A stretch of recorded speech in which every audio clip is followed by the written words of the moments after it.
Selamat pagi anak-anak, bertemu kembali dengan Ibu Diah Arumsasi. Hari ini kita akan belajar mengenai konsep dan cara menghitung pendapatan nasional.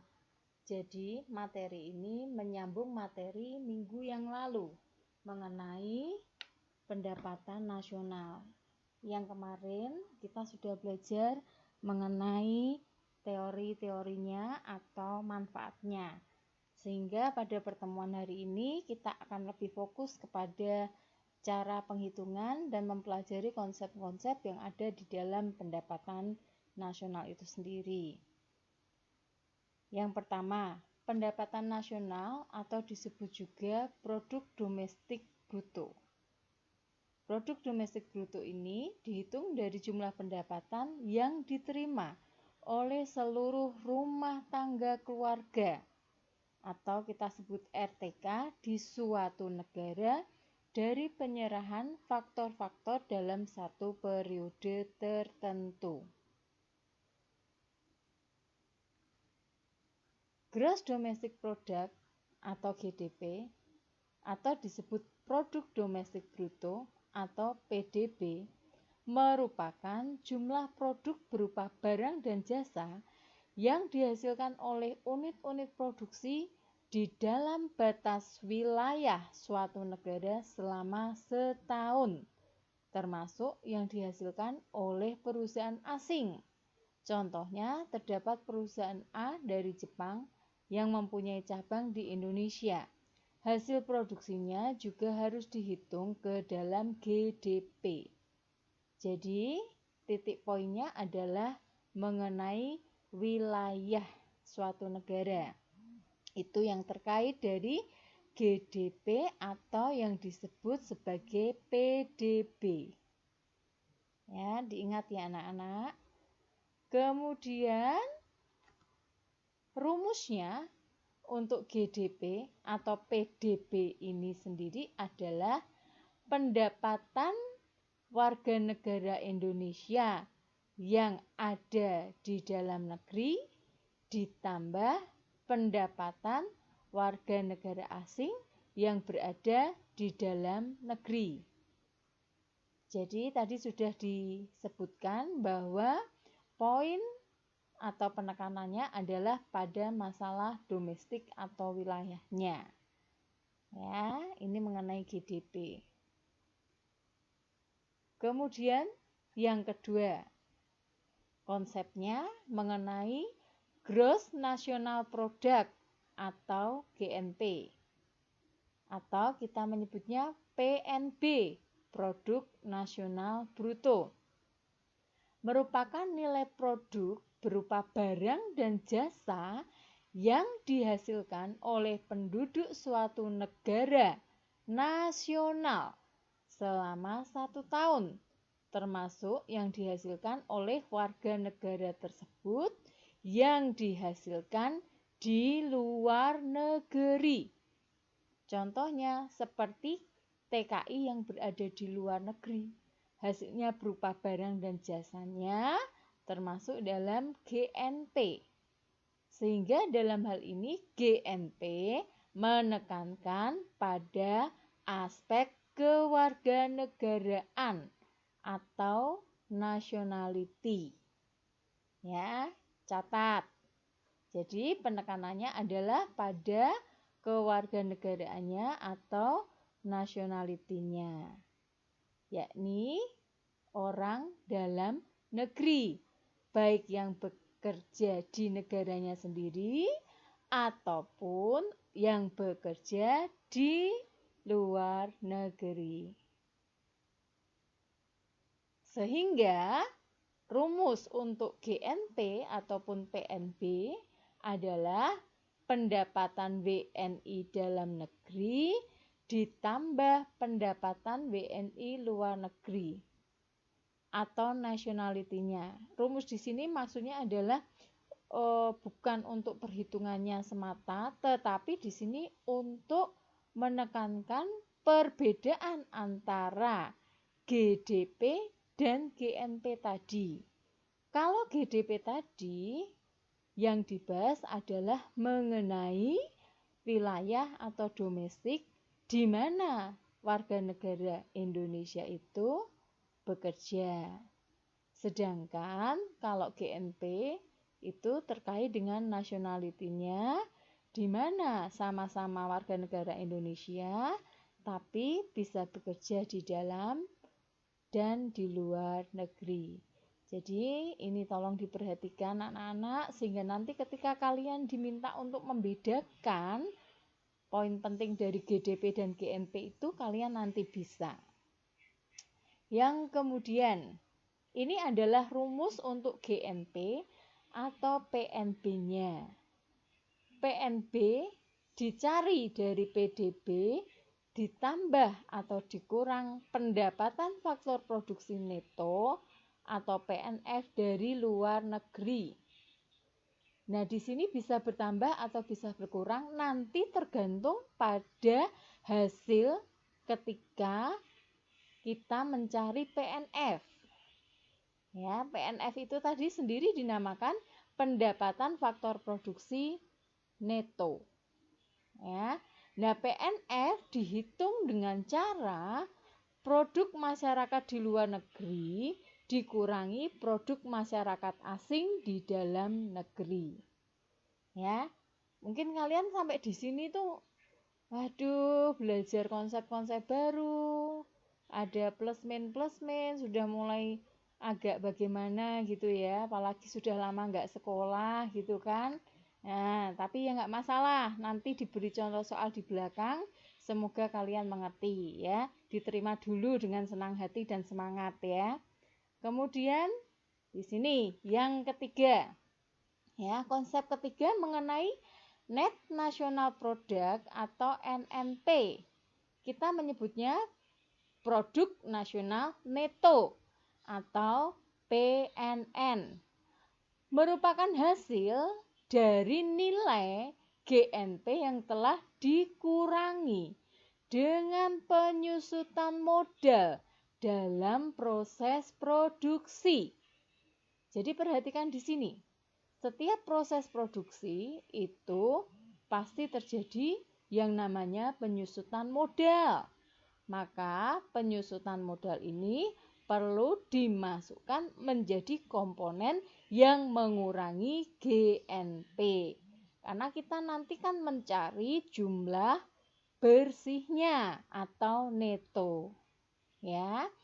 Sehingga inti dari NNP merupakan konsep pendapatan nasional yang dilihat hanya dari laba yang diperoleh. Ya, karena tujuan dari NNP adalah untuk mencari neto atau nilai bersih dari suatu produk. Ya, jadi kalau kita mencari laba itu kan sudah mengurangkan seluruh biaya operasional yang ada supaya kelihatan bersih atau netonya itu berapa, ya kan? Nah, ini sama dengan produk nasional neto itu harus dikurangkan dengan seluruh penyusutan modal yang terjadi untuk proses produksi dalam suatu negara. Sehingga kita bisa mengetahui produk nasional neto untuk negara kita. Ya, yang kemudian kita melihat di sini bahwa NNP tadi dirumuskan dengan GNP dikurangi dengan penyusutan. Ya, GNP dikurangi dengan penyusutan. Nah, sekarang perhatikan konsep yang keempat, yaitu Net National Income atau NNI. Atau di sini pendapatan nasional neto. NNI ini menghitung pendapatan nasional berdasarkan jumlah balas jasa yang diterima oleh masyarakat sebagai pemilik faktor produksi. Jadi pendapatan nasional ini berdasarkan jumlah balas jasa yang diterima oleh masyarakat sebagai pemilik faktor produksi. Ya. Kita sudah belajar mengenai faktor produksi itu apa saja di kelas 10. Ada faktor produksi asli, ada faktor produksi turunan. Ya, faktor produksi asli SDA dan SDM, sumber daya alam dan sumber daya manusia. Sedangkan faktor produksi turunannya berupa modal dan skill atau kewirausahaan. Ya. Nah, keempat faktor produksi itu ketika dipakai untuk produksi maka akan ada yang namanya balas jasa. Kita juga sudah belajar di kelas 10, balas jasanya berupa apa saja. Ya, balas jasanya kalau SDA berarti kita akan memperoleh yang namanya rent atau sewa. Kemudian SDM berarti kita menerima yang namanya salary atau wage atau upah, ya. Kemudian kalau modal, balas jasanya berupa interest atau bunga.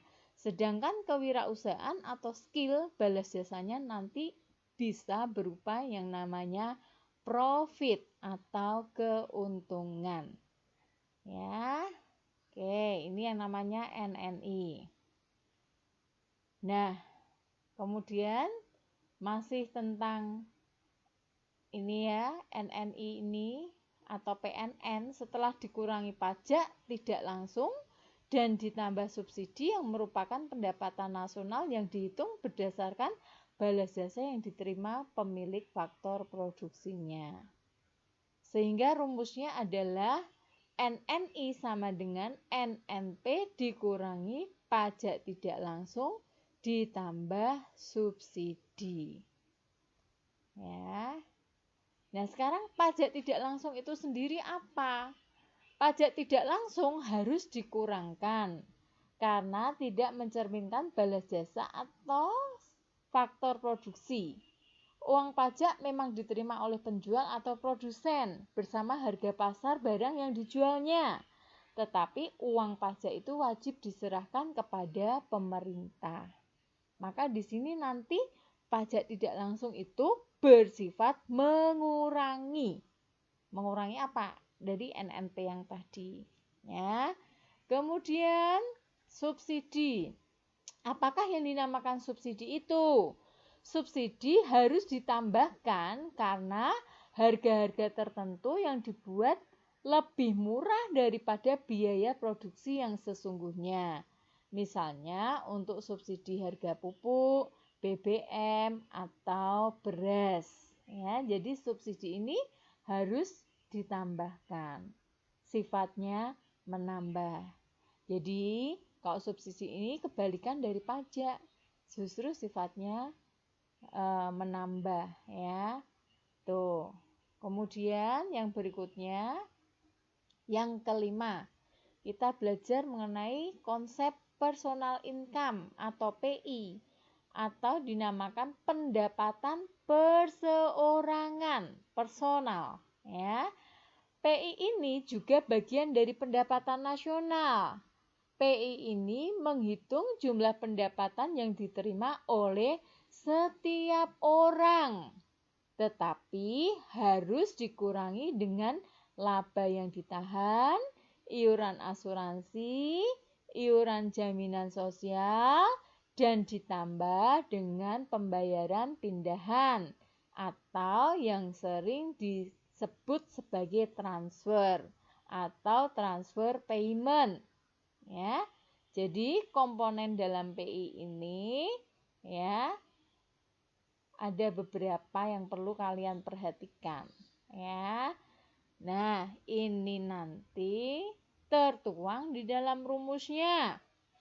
Rumus dari PI atau personal income atau pendapatan perseorangan ini adalah NNI ditambah transfer payment dikurangi laba ditahan, ditambah iuran asuransi, ditambah iuran Zamsos atau dana sosial, ditambah pajak perseroan. Jadi perhatikan ya. Perhatikannya adalah yang berada di dalam kurung itu nanti ketika kalian ketemu soal ya, kalian mengerjakannya yang dalam kurung itu kalian kerjakan terlebih dahulu, baru kemudian setelah ketemu angkanya berapa, itu nanti mengurangi dari ya NNI dan transfer payment yang dijumlahkan ini ya. Jadi nanti ketemu yang namanya personal income. Oke. Sampai di sini semoga agak sedikit terbuka dan sedikit paham. Walaupun saya yakin tidak paham karena belum bertemu angka atau belum ke aplikasi soal yang ada. Ya. Sabar ya anak-anak. Kemudian yang berikutnya. Ya, dari komponen yang tadi ya, kita akan melihat satu persatu dulu. Apakah yang dinamakan dengan transfer payment itu sendiri? Transfer payment adalah penerimaan-penerimaan yang bukan merupakan balas jasa produksi tahun ini, melainkan diambil dari sebagian pendapatan nasional tahun lalu. Contoh, pembayaran dana pensiun, tunjangan sosial bagi pengangguran, bekas pejuang, bunga utang pemerintah, dan sebagainya. Ya, jadi penerimaannya ini bukan merupakan balas jasa produksi tahun ini, tapi diambilkan dari pendapatan nasional tahun yang lalu. Ya, dan itu dikeluarkan atau digunakan untuk beberapa item yang terkait dengan pengeluaran negara. Ya, itu tadi contohnya sudah disebutkan. Ya, kemudian yang berikutnya, apakah yang disebut dengan laba ditahan itu sendiri? Laba ditahan adalah bagian dari laba bersih perusahaan yang ditahan oleh perusahaan dan tidak dibayarkan sebagai dividen kepada pemegang saham. Ya. Jadi perusahaan ini ya memang menahan ya sebagian dari laba bersih yang diperoleh dari operasional perusahaan itu ya tidak dikeluarkan atau tidak dibayarkan sebagai dividen kepada pemegang saham ya. Ya nanti mengenai dividen itu apa, pemegang saham itu apa, nanti lebih komplit plet detail kalian akan belajar di pokok bahasan yang namanya pasar modal. Sebenarnya sudah itu di kelas 11 ya kalian, tapi mungkin nanti pada bab yang berikutnya nggak masalah ya. Oke, ini jadi pembukaannya ya. Kemudian di sini iuran asuransi. Iuran asuransi adalah biaya premi asuransi ya. Nah, pengertiannya merupakan iuran wajib yang mesti dibayarkan oleh seorang nasabah setiap waktunya, baik bulanan maupun tahunan. Hal ini sebagai bukti keikutsertaan seseorang dalam program asuransi. Ya. Jadi ini iuran wajib yang membayar namanya nasabah. Bisa waktunya bulanan ataupun tahunan ya. Seorang yang ikut asuransi ya dia akan bayar yang namanya iuran asuransi ini. Nanti KD asuransi akan dipelajari lebih lanjut di bab yang berikutnya. Atau sebenarnya kalian sudah pernah membaca di kelas 10 ya. Itu kalau kalian ingat. Kemudian iuran Jamsos atau dana sosial merupakan skema program jaminan sosial yang ditawarkan Jamsostek Indonesia. Ya, di sini meliputi program yang beresiko. Jadi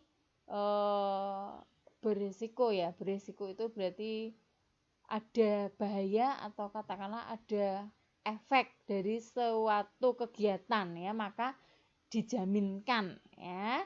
Nah, jaminannya seperti jaminan kecelakaan kerja, jaminan kematian, jaminan pemeliharaan kesehatan, dan jaminan hari tua ya. Nanti lebih lanjut tentang manfaat dan iuran program nanti bisa dipelajari lebih lanjut ya. Jadi seperti ini ya. Karena ini termasuk bagian dari komponen yang harus dihitung tadi ya, maka ini saya tampilkan terlebih dahulu walaupun enggak detail ya mengenai item-item dari jaminan sosial itu seperti apa. Itu contohnya aja ya. Kemudian yang berikutnya, pajak perseroan atau pajak perusahaan.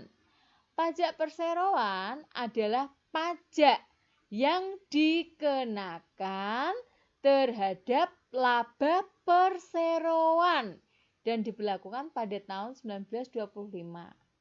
Ya, perseroan itu sendiri apa? Perseroan itu perusahaan. Jadi perusahaan yang beroperasional atau perseroan yang beroperasional itu akan dikenakan pajak. Perhitungannya dari apa? Dari laba yang diperoleh masing-masing perusahaan atau perseroan itu sendiri. Ya.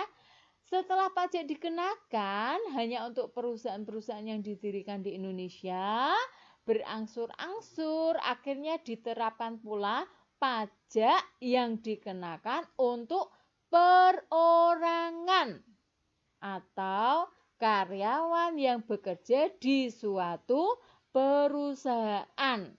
Ya. Jadi nanti tolong kalian ya, ini tulisannya juga hampir sama loh ini ya, perseroan, perorangan ya. Kadangkala kalau kita membacanya itu terlalu kilat nanti bisa salah baca juga ya. Nanti kalian harus bisa membedakan apakah yang namanya pajak perseroan atau pajak perorangan itu sendiri ya. Oke. Ya. Nanti mengenai pajak ada KD tersendiri, cara penghitungan, undang-undangnya dan sebagainya. Enggak masuk di sini dulu ya, nanti tambah puyeng ya. Oke, semangat. Kemudian yang keenam, ada yang namanya konsep keenam, disposable income. Ya, kita sering menyebutnya menyingkatnya dengan DI.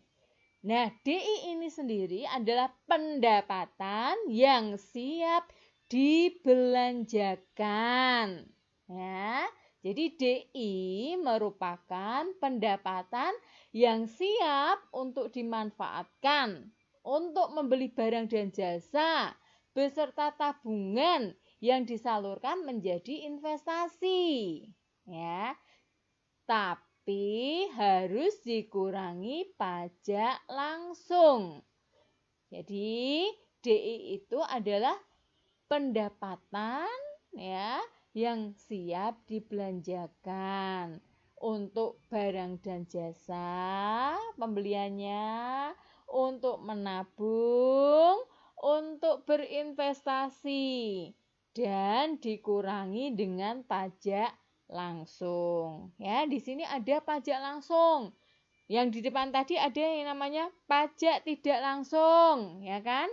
Nah, nanti kalian harus bisa membedakan ya pajak tidak langsung dan pajak langsung itu seperti apa, ya.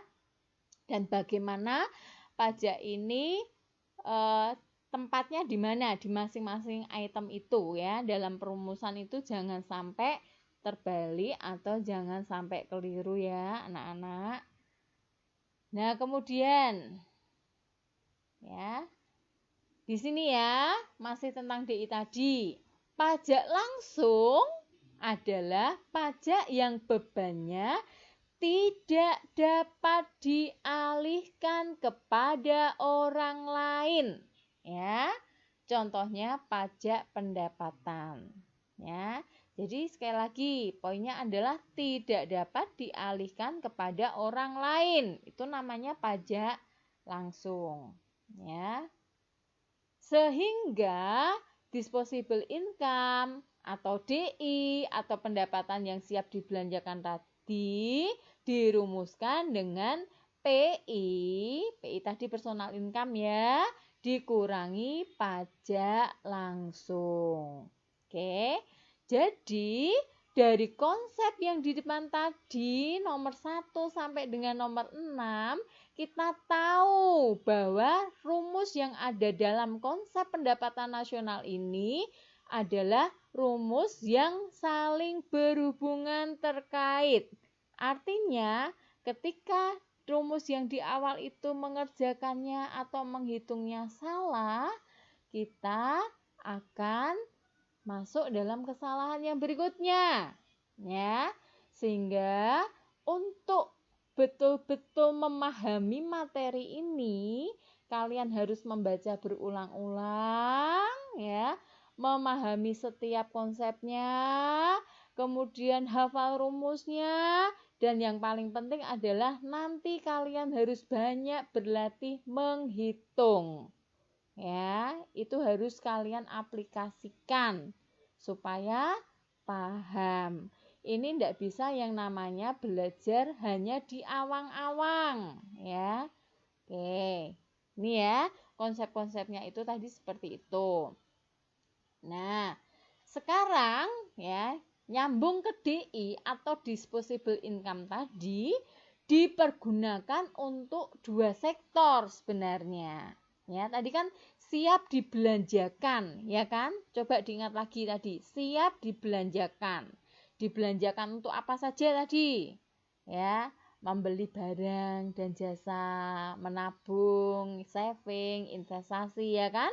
Dan dikurangi pajak langsung.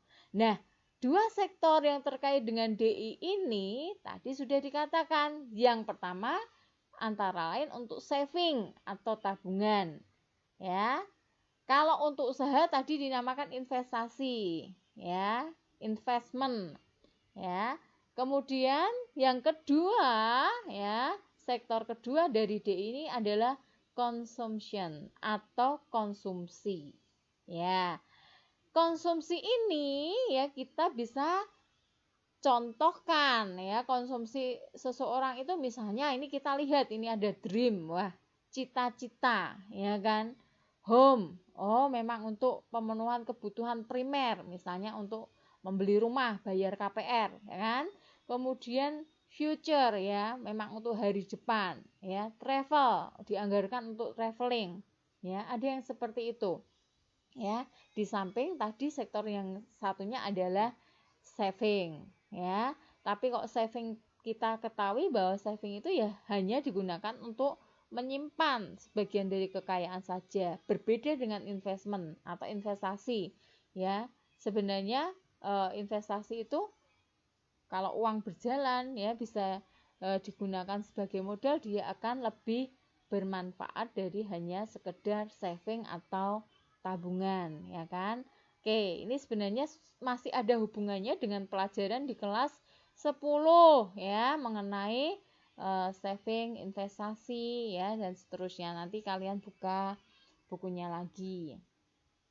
Yang berikutnya, nah sudah sampai pada contoh soal ya. Kalau teori saja tanpa contoh soal itu juga pemahamannya nanti kalian kurang sempurna ya. Memang tidak ada yang sempurna, tak ada gading yang tak retak. Tapi untuk menjadi sempurna kita perlu berlatih ya. Jangan malas berlatih ya anak-anak. Nah, contoh soalnya ya, ini diketahui data tentang pendapatan suatu negara tahun 2016. Komponennya adalah yang diketahui GDP, produk yang dihasilkan masyarakat asing di dalam negeri, produk yang dihasilkan masyarakat nasional di luar negeri, penyusutan dan penggantian modal, pajak tidak langsung, laba yang ditahan, pajak perusahaan atau perseroan, transfer pemerintah, dan pajak langsung. Angkanya sudah tertera di sebelahnya.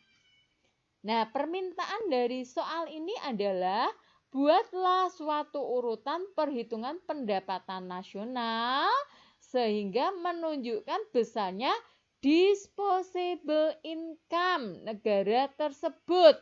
Yang dicari adalah disposable income atau DI atau pendapatan yang siap dibelanjakan. Tadi komponennya di akhir, ya kan? Padahal sebelum kita bisa menghitung DI atau disposable income, kita harus bisa menghitung komponen atau konsep-konsep yang lainnya yang ada di depan tadi dari konsep yang pertama. Maka dari soal ini kita tadi buatlah suatu urutan perhitungan, mengerjakannya harus urut ya untuk bisa menjawab yang namanya disposable income ini. Langsung ya, karena tidak ada papan tulis, ini Budia langsung di PPT berikutnya. Tapi semoga paham, bertahap saja. Nanti saya usahakan saya akan membuat video yang lainnya yang langsung tulis tangan atau papan tulis ya. Semoga ada kesempatan karena jam mengajarnya juga banyak walaupun online PJJ. Maaf ya. Nah, ini cara pengerjaannya.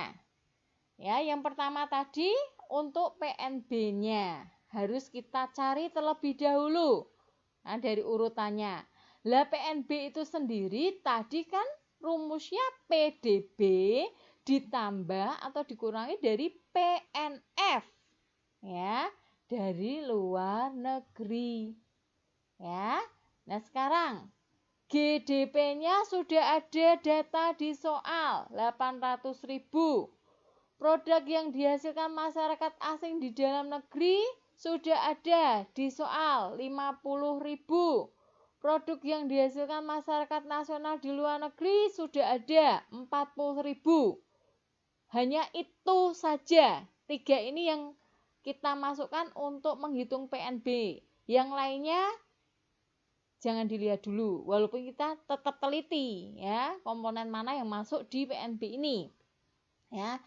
Nah, karena PNB tadi rumusnya di atas ini ya.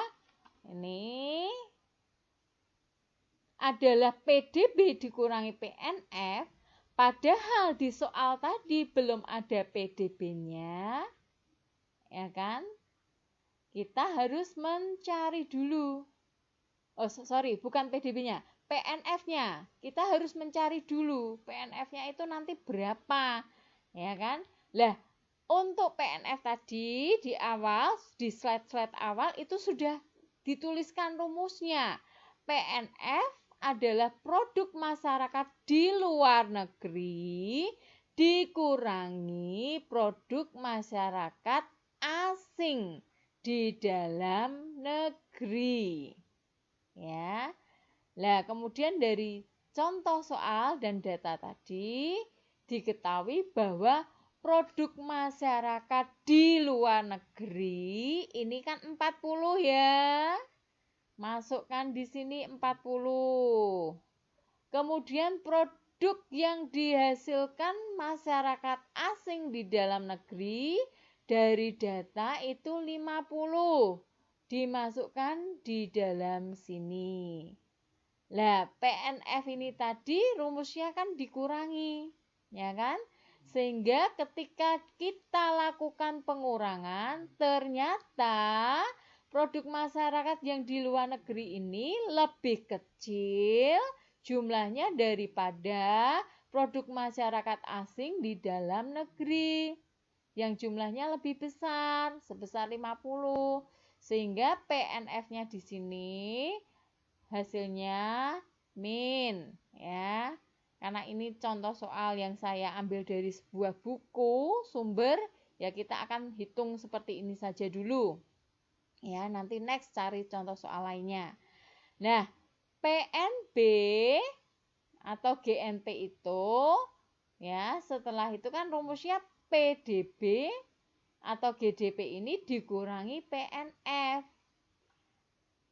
Ya, PDB atau GDP-nya tadi di dalam soal sudah ada. 800 ini tadi, ya kan? Dimasukkan. Kemudian PNF sudah kita hitung. Hasilnya adalah min. Ya, minus 10 ya. Jadi di sini dikurangkan menjadi 790 ya. Kemudian setelahnya adalah GNP-nya ada 790 ya. Nah, kemudian setelah GNP ini kita ketahui sebesar 790, kita kan mencari NNP, yaitu DNP, GNP dikurangi penyusutan. Ini urutan yang kedua tadi. Ya. Nah, sekarang kita jawab. GNP yang sudah kita ketahui ada 790 ini dikurangi dengan 20.000.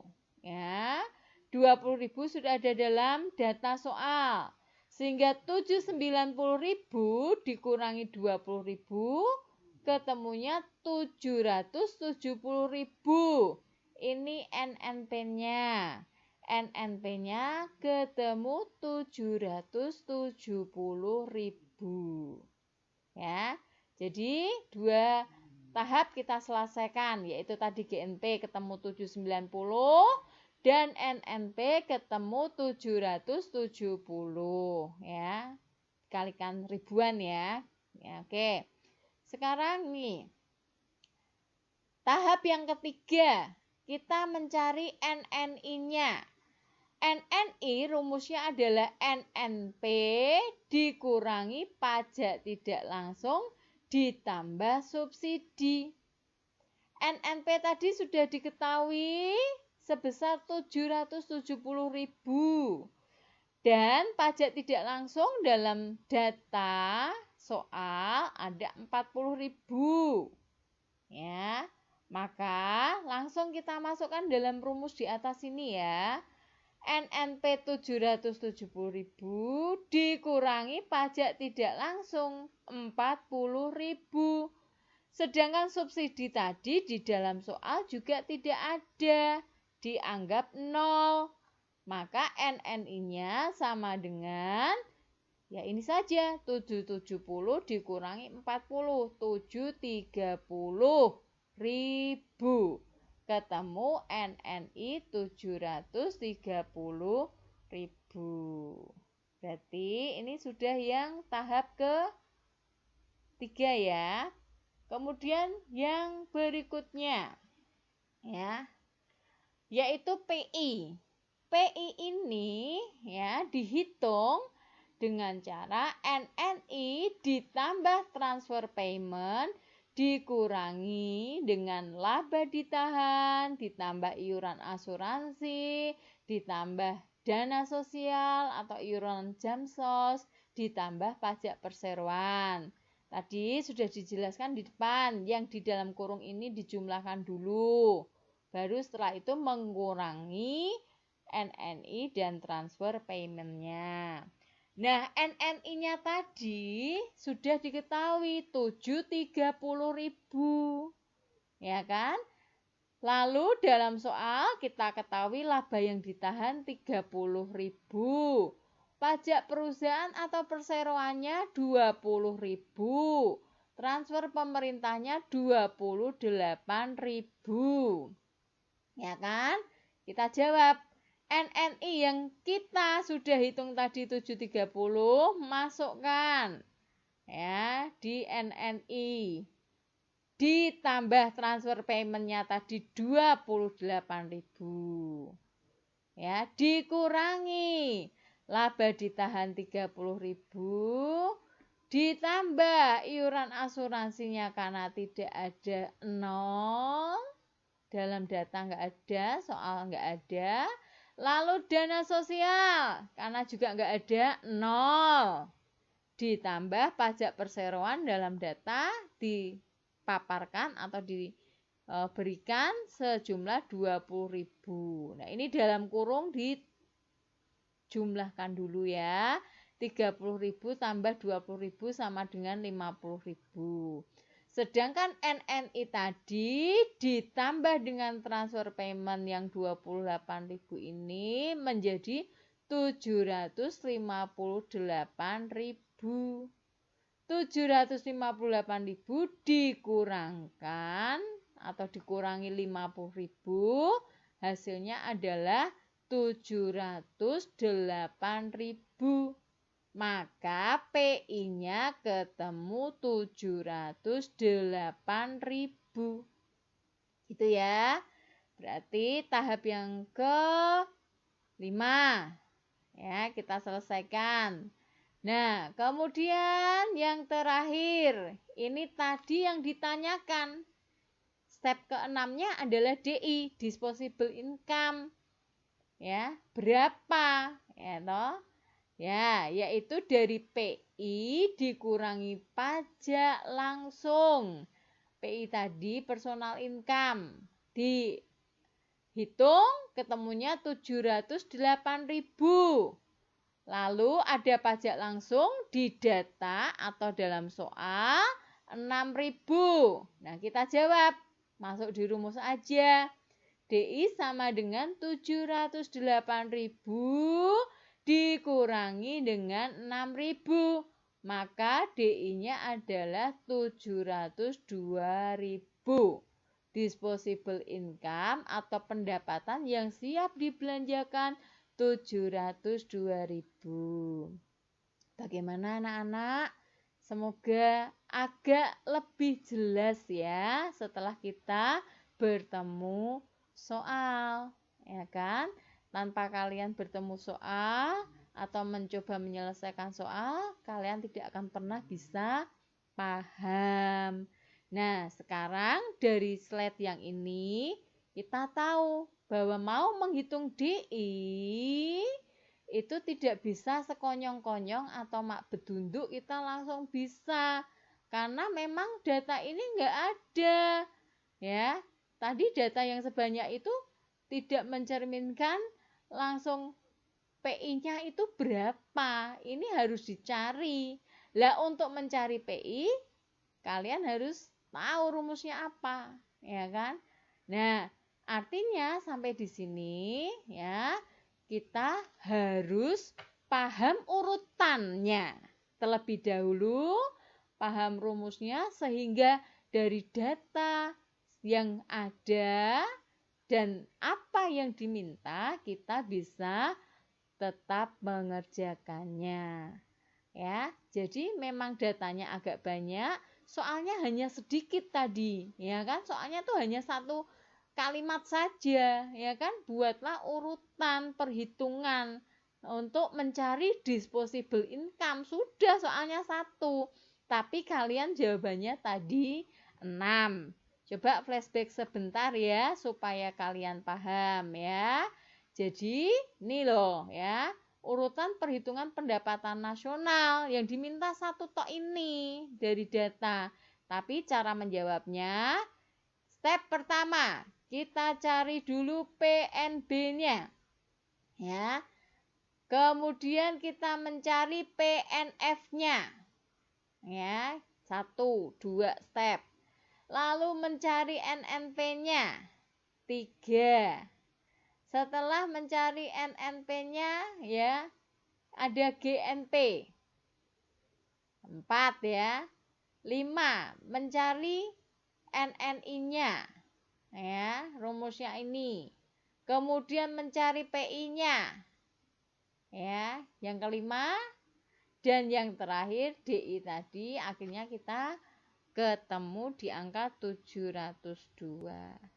Nanti slide ini dalam bentuk PDF akan Budia berikan kepada kalian. Unduh di room kelas saya di Camilo. Sehingga nanti kalian masih bisa membaca kembali dan ketika ada soal kalian bisa mengerjakan. Selain membaca sumber-sumber dari buku sumber yang ada. Ya.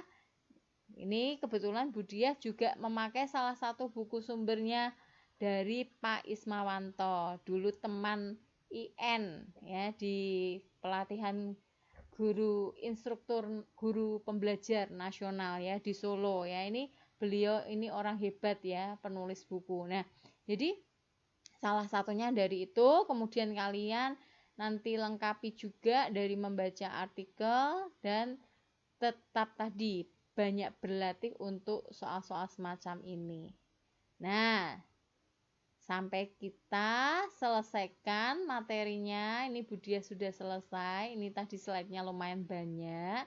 Nah, sekarang giliran tugas kalian untuk menajamkan pemahaman kalian mengenai materi yang sudah saya berikan tadi ya. Oke, tugasnya ditulis di buku, difoto, kemudian upload di Camilo Room kelas 11. Ya, 11-nya ini Budiah ngajarnya 11 IPS 345. Jangan salah room ya, anak-anak. Jadi roomnya sesuai kelas kalian, ya kan? Nanti kalau memberi foto itu lebih baik kalian PDF kan, sehingga ketika upload itu sudah jadi satu dan saya membacanya juga urut ya. Terus usahakan menulisnya rapi ya. Oke. Nah, ini tugasnya. Yang pertama, identifikasikan manfaat pendapatan nasional. Tadi Budiah di slide ini memang tidak mengulang, tapi di slide atau video yang terupload di YouTube kemarin sudah saya jelaskan. Nanti bisa didengar lagi, dilihat lagi, baca PDF yang sudah saya berikan lagi. Lalu yang kedua, bedakan GDP dan GNP. Ya. Yang ketiga, bedakan pajak langsung dan pajak tidak langsung. Yang keempat, bedakan pajak perseorangan dan pajak perseroan. Dan yang kelima, bedakan PI dan DI, personal income dan disposable income. Nomor 2 sampai 5 ini sudah mulai ada di materi ini, di PDF-nya nanti, ya kan? Dan nanti ketika kalian mengerjakan ini, kalian sambil mengingat lagi tadi apa yang sudah saya jelaskan, apa yang sudah saya tekankan di depan tadi, ya kan? Oke, itu 5 soal ya. Dan yang ini ya, hitunglah ya. Jadi di sini Budiah memberikan soal sudah ada data-datanya ya kan? Sudah nyari sama seperti yang tadi sebenarnya ya. Dan cara perhitungan atau pengerjaannya juga sama seperti yang tadi. Nah, berdasarkan data tersebut, maka besarnya pendapatan yang siap dibelanjakan atau disposable income adalah titik. Permintaan soal tadi ini ya, satu saja. Tapi stepnya kalian bisa mengerjakan paling tidak 5 step atau 5 langkah untuk menuju ke disposable income. Sehingga total tugasnya atau total soal latihan yang saya berikan menjadi paling tidak 10 poin, ya kan?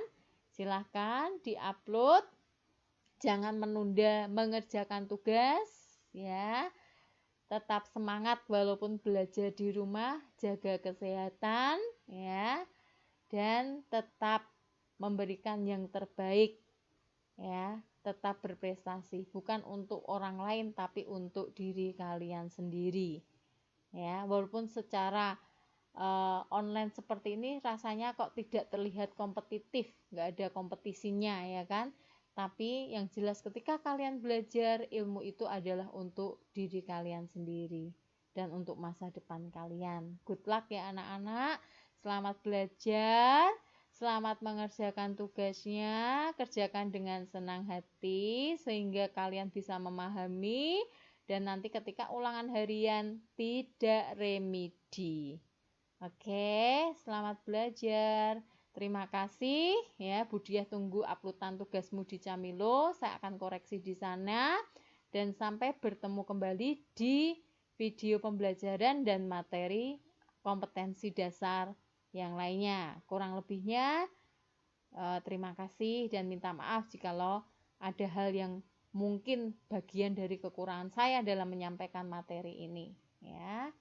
Oke, close, see you.